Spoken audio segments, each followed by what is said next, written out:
What up, y'all? I'm reporting from the light of day. Hope everybody's doing well. I am doing better and better and better every day. I'm recovering from burnout of just so much fun and transformation and activity and requirement and download and all of the above. Oy vey. But we're here and I'm getting caught up on my energy, so I am grateful. I'm grateful for all of you, for all of your support and encouragement. Thank you for your likes and your views and your attention and your enthusiasm. So let's get into it.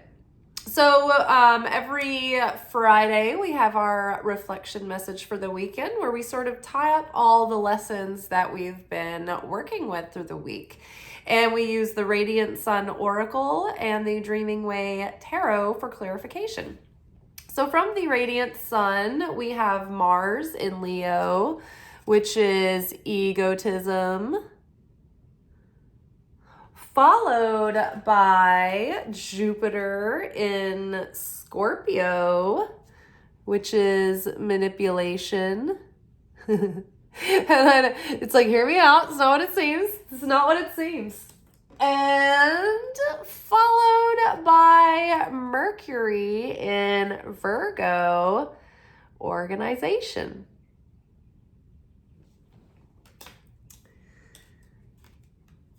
Underneath egotism, we've got Nine of Pentacles reversed. Underneath manipulation, we've got Seven of Pentacles.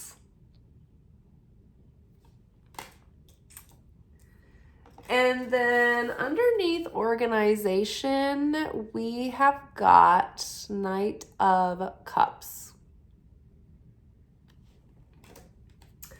All right, so upon first glance, you might be feeling like clutching your pearls. You're like, what is going on? Egotism, manipulation, like Knight of Cups. Oh my God. It's very easy to go straight to like a soap opera storyline, but I don't think that we're talking about that in this reading at all. So the card egotism, this energy of Mars in Leo, it talks about being sort of like a natural leader in a peacock that is sort of animated and theatrical and has this urge to do something creative on a public platform. And so that energy is so much fire and so much determination that it is just like this raw, unadulterated creation force. And so this out of hand can get a bit boorish. It can get like a bit overpowering or a bit cocky, so to speak. But right now, it's like that energy just needs to be fine-tuned and focused into taking action steps. But we need to get organized in our planning and in our thoughts and in our intentions. So this has like a lot of potential for like, say, if you have like something that you're excited about and it's something creative that you're wanting to do that, I mean, like everything in life now, if you're a small business, it's like you have to get on social media and create content. So there's an element of becoming like this, like putting yourself out there into the public eye to gain attention for your services, for your creation. And it's sort of like an encouragement to like get yourself out there and don't be afraid to stand out. But first, you kind of need to just reevaluate your plans and kind of get your shit together. The Nine of Pentacles is that confident, self-assured business person. Many times this person is single or maybe like a sole proprietor. They have a very strong relationship to Source and Holy Spirit, and they are guided and they take action on that guidance. And so it's built for them security and stability and wealth. And still yet, the greater part of the fulfillment is still yet to come.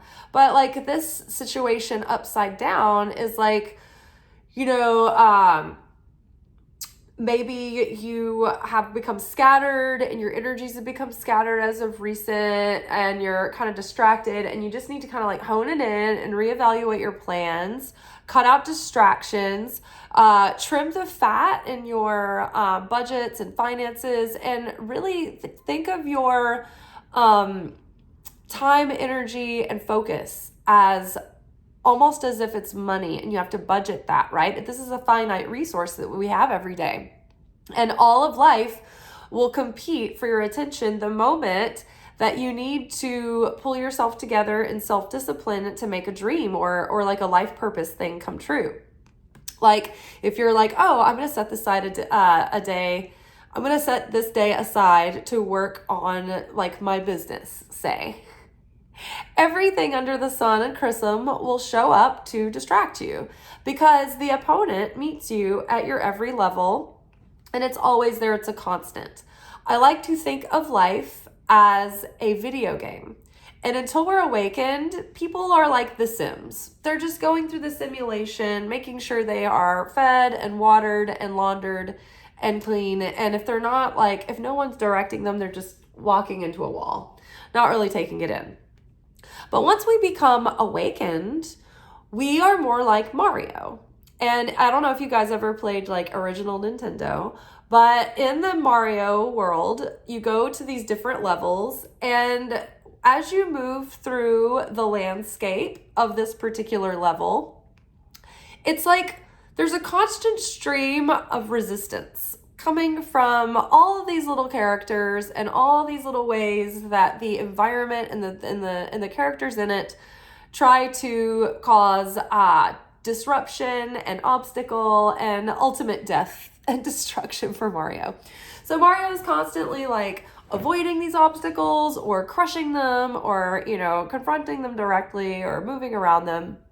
And so the greater we get at this, like sometimes we squash the opponent and we become Super Mario and we get a little bit of like a boost of energy, right? But at the end of every level, we grab our flag, we get to go to the next level, and it all starts again. And the enemy and the opponent is equal at that level, and it's just as unrelenting and in your face. And oh, isn't it fun? Let's play this for hours on end. This is life. So we are being distracted, and it is just going to take discipline and fortitude and self-determination and resolve and the courage of our convictions to overcome the greatest of fears, the greatest of challenges, and even the most minor ones. Okay, so Pomodoro timer method is great. I should probably set it for myself today. But you set your timer for 25 minutes of concentrated work. And then for 5 minutes, you get to do anything you want. All those glorious distractions and vessels of procrastination. You can do that for 5 minutes. And then 25 minutes of good, solid work. And you just keep doing this until the day is over. So that is a tool that you can use to help yourself. I need to do this myself. I decided not to bother to get ready today for the video because I could not survive one more delay or distraction. So this is it. This is me. You've got me. But I will not be defeated. So here we are. It's like, okay, evaluate, focus, spend some time in meditation and reflection, get grounded in your plan again, and then take the first action step. Finish that, and then move on to the next action step. Finish that, and rinse and repeat. Don't get too ahead of yourself. Don't let yourself get overwhelmed by, oh my gosh, there's so much to do in order to begin. Just take it one actionable step at a time, and this will build your momentum and it'll build your confidence. Manipulation is here with the Seven of Pentacles. Manipulation here, so the symbolism of this card is a mystic, wise person. This 8-pointed star represents enlightenment and higher wisdom. The 6-point stars on the third eye represent the embodiment of this consciousness and the marriage of the higher divine wisdom coming through with our human understanding, and then the embodiment of that wisdom and discernment. Building this foundation upon our connection to divine gives us the power to co-create with God and create our higher chosen destiny through our personal transformation and the elevation of our conscious awakening. This takes time, this takes discipline, and this takes focused effort. So seeds are well planted, and evidence of a positive change in your environment and finances are coming soon, but we just have to remain at peace and focused on the requirements of the day. Don't get anxious about all the seeming threats or all of the things that lie ahead or what was behind. Just be in the now and in the task in front of you. Don't try to feel like you have to force or push too hard, because in the traditional tarot, the imagery here would be a person leaning on their pitchfork, looking at their plot of land and the seeds they have planted, waiting for the fruit, waiting for the crop to show fruit. So we don't want to get overly neurotic and overwater or underwater or yank up our seedlings. We just need to chill and not let our anxiety or our control issues cause ourselves to be in a consciousness of lack and doubt and fear, rather than certainty and inner peace that it's already a done deal. It's on the way. It's just, this is the time and the space coming together in the 3D to bring through the 5D. So manipulation in this case is setting our intention and taking all of this disembodied raw potential and focusing it through disciplined effort and self-determination and self-control and self-mastery, and just putting it into diligent, gradual, stable, sustainable, patient, long-suffering, persevering action. Organization. Mercury in Virgo. This is going to take a sustained and devoted effort, and it's going to take taking your time, and there's no fast route or shortcut. It's like this is one of those endeavors that requires you to always show up. And it's true as spiritual students, when we build the vessel required to receive and contain and sustain that light, no matter what it is in life, it's always going to take a continued effort. If you start a business, if you want the business to be successful, continued effort. If you get yourself to a certain fitness goal, it takes a continued effort. If you are sick for a week, you lose your muscle tone, right? If you are, a master of any kind of physical skill or body art, it takes continued effort, right? Continued discipline. To keep a clean house, continued effort. So everything worth doing does not only require a formidable amount of effort to begin with, it requires a certain sustainable level of consistent giving and effort to maintain that productivity and health and well-being after that. So we might as well get lost in the process and enjoy it and get swept away with life and the fun of going after this goal and being in the doing and the being of it. Have fun with it, bring a sense of romance and fun and whimsy and creativity to what you're doing. The Knight of Cups, so the Knights are in their action phase. They're in their adventure. They're in their discovery. They're in their doing and running around.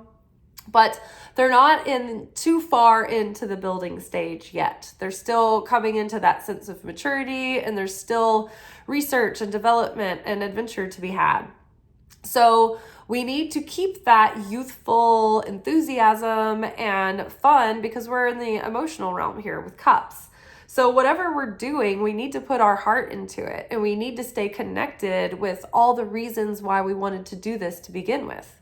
You wanted to have purpose. You wanted to have a sense of serving others and sharing. You wanted to have fun and excitement and freedom and independence for yourself. So don't get so lost in the work and in the toil of it that you lose your connection to the joy that you had to begin with. So let yourself, have a fun time with life. Let yourself be in love with life and with your work, and give yourself the rhythms required to maintain that balance of joy and levity with your sense of discipline and intention. So another thing I want to point out is that we are in this point of time where we're bookended between Passover and Orthodox Easter. And so during the high holy holidays of the year, what happens is that there are historical events that happen on those times that we as people lived out to observe that energy being made manifest. And so we remember those historical events around that happening. But the reason that the happening happened on that day is because of a cyclical pattern where at certain times of year, the veil is thin and Creator gives us a more direct connection to the light of God during those times. And so, as you can imagine, getting a surge of download of energy is it's very intense. And so usually following that download of energy, that period of open connection to that energy, there is a period of grounding that energy in, where what it looks like is an initiation or ways that our soul is challenged to come up against these lessons and this light and embody that up level and that higher consciousness in action. So it's okay, you've been given a rite of passage. This is a really great way to think of it. Think about in tribal culture where a young man or a young woman is being bar mitzvahed or bat mitzvahed, and they are getting the next level of their soul, and then they are given the next level of achievement and acceptance into their village and tribe. With that also comes a test to prove their worthiness of that, their maturity, their skill, their capacity to be given that level of acknowledgement, right? So they have to do something that is terrifying, challenging, painful, whatever. Archetypally speaking, there is sort of a test of strength and valor and courage and moral fiber involved. So same goes with our exposure to the light. In order to ground that power and that energy in, we have to go through a challenge to earn it. Or else it is this disembodied energy that's just almost like atomic ions and electrons and protons just bouncing off of everything around us. And it's not formed into a form, and it's chaos. It's causing chaos. It's wreaking havoc. And so it comes out in starts to manifest in chaotic little things in our life until we figure out, oh, okay, this is connected with that lesson. I am now earning this light and embodying it so that I don't have the phenomenon known as bread of shame. Bread of shame happens when we are given more than we can appreciate, and then it becomes negativity and resentment and anger and frustration.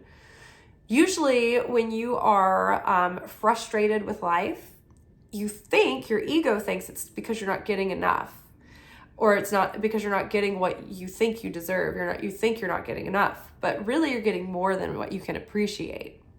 So that's why the answer when you feel like you're lacking is always to shift your perspective to feeling and acknowledging and celebrating all that you're grateful for and feeling that feeling. That's how you shift that.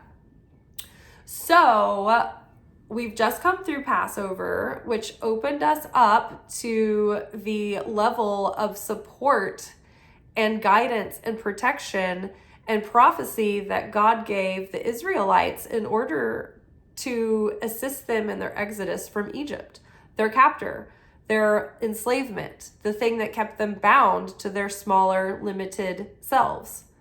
We are leaving the land of Egypt, our small, limited selves, to go into the promised land of our higher destiny.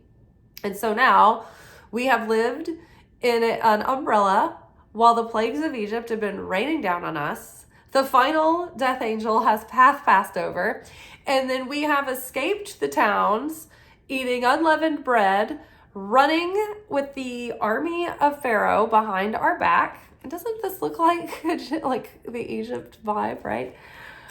Only to be faced with the raging Red Sea. Moses said, "Dear God, have you sent us to die in the sea because there were no tombs in the land of Egypt?"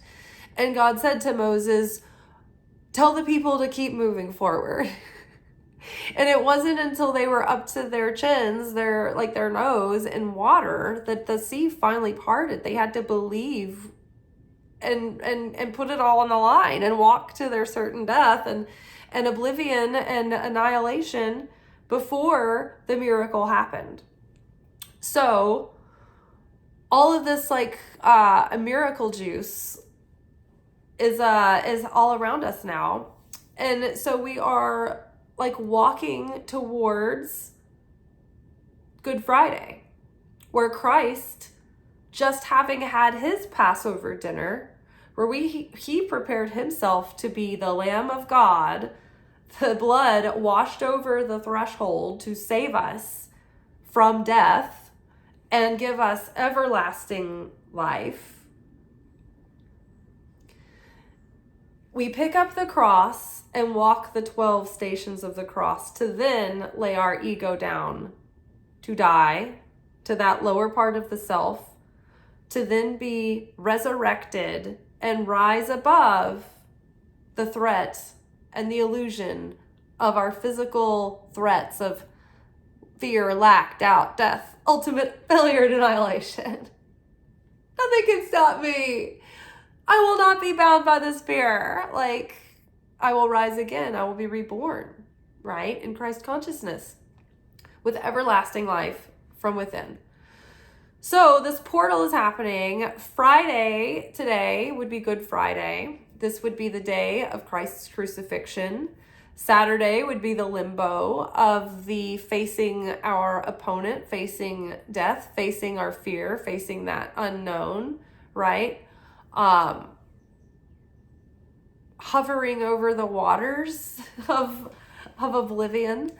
And then Sunday is the resurrection, where we rise again. We're reborn. The sun rises anew. So the rebirth of the joy of spirit in our hearts, and a renewal of self, and everlasting life, hopefully, and unconditional love. But yeah, so I thought that was interesting how all of this sort of tied together, culminating in this week. And so after the portal of this energy that we're exposed to, we then so this started on April 23rd, which was Passover, which was the full moon in Scorpio. A period of 40 days of testing the soul called the Omer happens every spring after Passover. And so this will be going on starting April 23rd. So we've already been in it. That's part of the challenges right now. And this will be finished June 11th. So after a period of exposure to great light and blessing and up-level energy, we are tested. And so this period of testing is the Omer, and it is until June 11th. So don't be discouraged by challenge right now. It doesn't mean that it's a bad sign or a bad omen for you. It means that you're being prepared for the up-level. So think of a slingshot being pulled back with tension to only be let go and released to be propelled forward. So pretty much there's one or two or three fun days a year, and then the rest of it is just challenge and tribulation. just ongoing between eclipse season, Mercury retrogrades, and earning the light that we receive in these open portals of miraculous exposure to the light of the Creator. And with that, I hope y'all have a good weekend. Shabbat shalom, y'all. Ciao.